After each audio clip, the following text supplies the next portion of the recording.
আমি শ্রী জগবন্ধু ভট্টাচার্য। আমি আমার লেখা আরেকটি কবিতা আপনাদের সামনে পাঠ করে শোনাচ্ছি। যদি ভালো লাগে লাইক এবং শেয়ার করবেন। কবিতাটির নাম দিয়েছি মিষ্টি। আম কাঁঠাল মিষ্টি খুবই, আপেলও হয় মিষ্টি, এছাড়া মন্ডা মিঠাই মিহিদানা তার চেয়েও মিষ্টি। জয়নগরে মার স্বাদ কার না লাগে ভালো, শিশুর মুখের মিষ্টি হাসি মায়ের করে জীবন আলো। দুষ্ট লোকের মিষ্টি কথায় কখনো ভুলো না, ভালো লোকের মিষ্টি কথা হয় না তুলনা। শীতের দিনে মিষ্টি লাগে আগুনের তাপ পেলে, গ্রীষ্মকালে লাগে মিষ্টি পাখার বাতাস খেলে।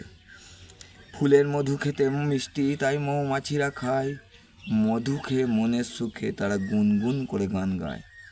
শরৎকালে পূজার গন্ধ লাগে খুবই মিষ্টি, নদীর পাড়ে কাশফুলের বাহারে জুড়ায় মোদের দৃষ্টি।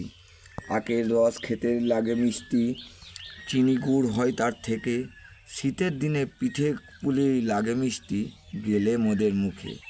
খেজুর রসের মিষ্টিগুলি লাগে খুবই ভালো, সোনপাপড়ি মুখে পুড়তেই মুখে মিলিয়ে গেল। আর কত বলবো আমি মিষ্টির গুণের কথা, মিষ্টি হাতে চলল জামাই সঙ্গে নিয়ে ছাতা।